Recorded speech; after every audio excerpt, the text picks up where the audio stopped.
Boat নিয়ে but আমি যেতে পারিনি। তবে আমি ঘুরে দেখেছি চারপাশ।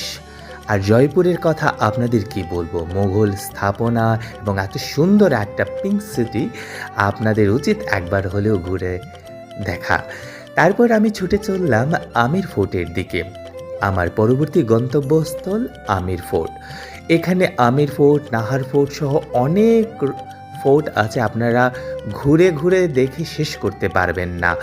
তাই জয়পুর ঘুরে দেখতে হলে আপনাদেরকে অন্তত ১ সপ্তাহ সময় রাখতে হবে। আমি আমার বাইক নিয়ে চললাম আমির ফোর্টের দিকে, চলে এলাম আমির ফোর্টে। এবার উঁচু আঁকাবাঁকা রাস্তা বেয়ে আমি আমির ফোর্টের দিকে যাচ্ছি এবং ঘুরে দেখব আমির প্যালেস এবং আমার এই ছোট্ট ভিডিওর মাধ্যমে আপনাদেরকেও দেখানোর চেষ্টা করব এই বিশাল আমির প্যালেস।